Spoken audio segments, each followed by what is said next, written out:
Hello student, this is our chapter number 6, the four domain of the earth. In our previous class, we have studied about the lithosphere. In today's class, we are going to study about hydrosphere. So let's start. Hydrosphere is the watering part of the earth. Means hydro is the water part of the earth. Means जितने भी area में water available है उस पूरे part को hydrosphere बोलते हैं. It includes the vast ocean bodies that covers about 71% of the surface of the अर्थ. इसमें वो सब ओशियन बॉडीज जैसे बड़े बड़े समुद्र हैं वो सब कवर होते हैं आते हैं जो कि टोटल 71% है पूरी total surface of the earth का.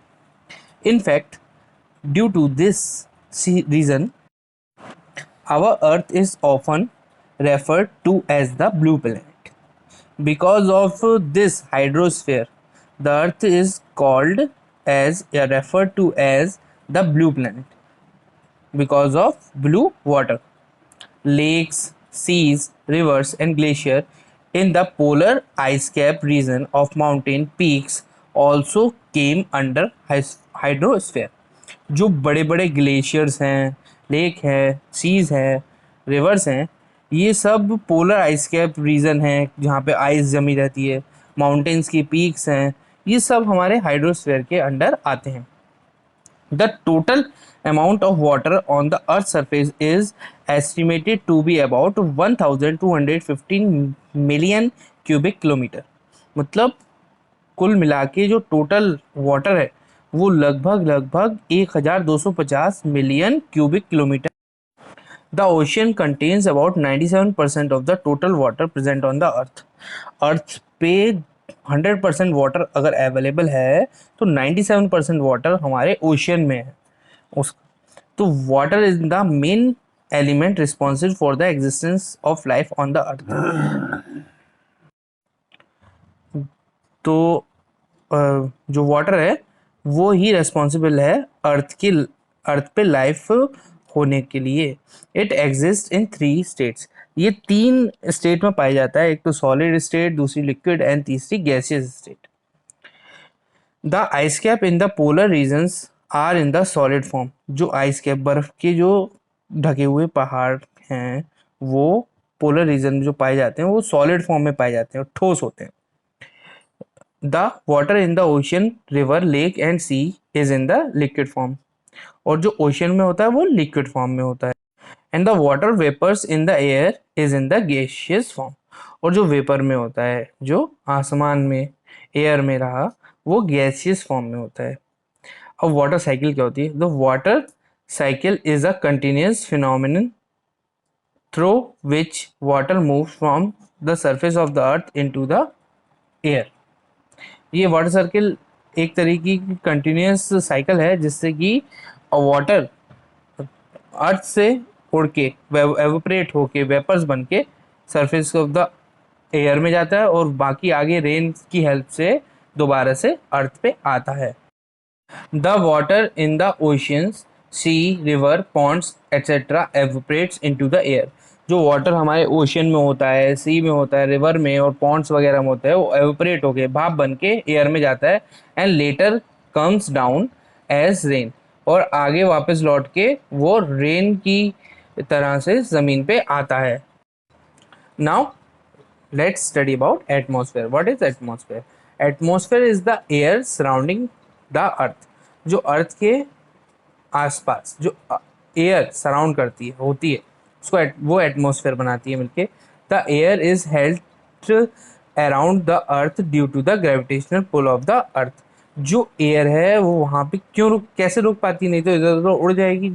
जो ग्रेविटेशनल पुल होता है, ग्रेविटेशनल फोर्स होता है, वो अर्थ की तरफ उस एयर को रोके रखता है. The atmosphere is made of the various gases. जो एटमॉस्फेयर है वो अलग अलग गैसेस से मिलके बना होता है. वाटर वेपर से बना होता है, डस्ट पार्टिकल से और स्मोक से. तो 78% of the atmosphere is nitrogen gas. अगर 100% एटमॉस्फेयर में गैसेज हैं टोटल अवेलेबल तो 98% नाइट्रोजन गैस है, 21% ऑक्सीजन है जो कि हम इनहेल करते हैं, जिससे हम सांस लेते हैं, that we breathe, and all other things adds up to 10%। बाकी बची हुई लगभग 10% अदर गैसेस होती हैं। Atmosphere extends up to 1600 kilometre, लगभग जमीन से लेकर ऊपर तक 1600 किलोमीटर तक एटमॉस्फेयर होता है above the earth surface from the mean sea level की हिसाब से। It is divided into 5 layers. Atmosphere को भी 5 लेयर्स में डिवाइड किया गया है। पहला आता है troposphere. It is the lowest layer which extend up to 8 to 12 kilometre, 8 से 10 किलोमीटर तक from the mean sea level से ऊपर। उसके बाद आती है stratosphere. It lies above the troposphere, ये ट्रोपोस्फेयर से ऊपर पाई जाती है।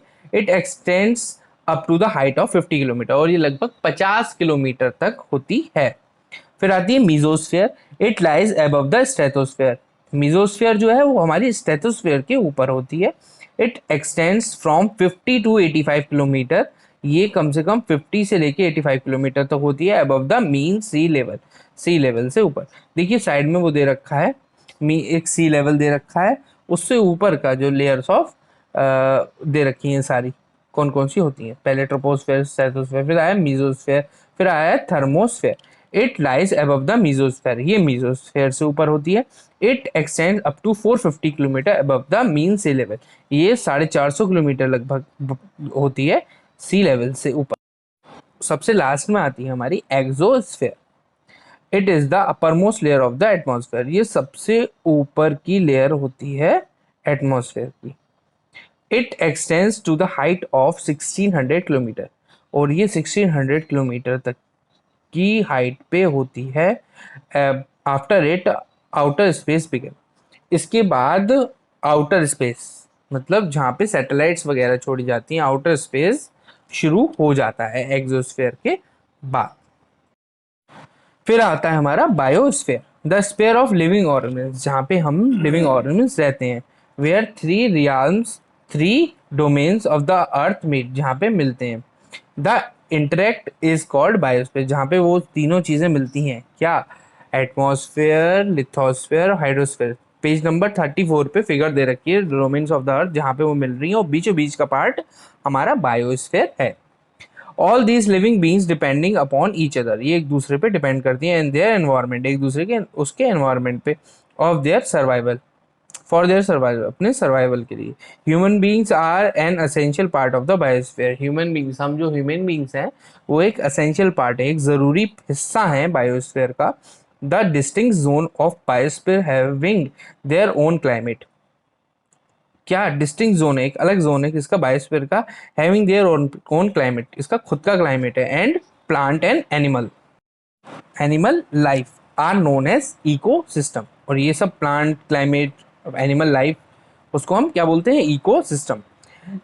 There is a delicate nature balance exist among all the components of the biosphere, एक बैलेंस बना हुआ है, जो भी चीज़ बायोस्फीयर के कंपोनेंट्स, मतलब जो भी बायोस्फीयर में पाए जाते हैं, उनके बीच में एक बैलेंस बना हुआ है। However in order to meet the demand, the growing population, demand of the growing population की ऑर्डर को मीट करने के लिए, मतलब पूरा करने के लिए, more and more natural resources are being use nowadays, ज़्यादा से ज़्यादा नेचुरल रिसोर्सेज इस्तेमाल किए जा रहे हैं आजकल। All this has disturbed the delicate balance of the element of the biosphere, और इन सब ने बैलेंस को बिगाड़ दिया है बायोस्फीयर के। These activity have led to the pollution of land pollution हो रहा है, इसके बाद वाटर पॉल्यूशन हो रहा है, एयर पॉल्यूशन हो रहा है, जो एक्सा इंडस्ट्रीज़ हैं वो बनी हुई हैं, उससे धुआं निकलता है, ये सब पॉल्यूशन कर रही हैं, वाटर और air pollution. And have cause global warming, इनकी वजह से ग्लोबल वार्मिंग हो रही है, जो ज़्यादा गर्मी बढ़ रही है। There is an urgent need to protect nature, otherwise it will end with destruction of life on earth, इसको जल्द से जल्द रोकना पड़ेगा, प्रोटेक्ट करना पड़ेगा, नहीं तो क्या होगा, इट विल एंड, ये सब कुछ ख़त्म हो जाएगा, विद डिस्ट्रक्शन, बहुत तबाही के साथ, ऑफ लाइफ ऑन अर्थ, हमारी जिंदगी की सफाई के साथ। So that's all from this class, student. The exercise of this chapter I will give you in our next class. So till then, take care. Bye bye.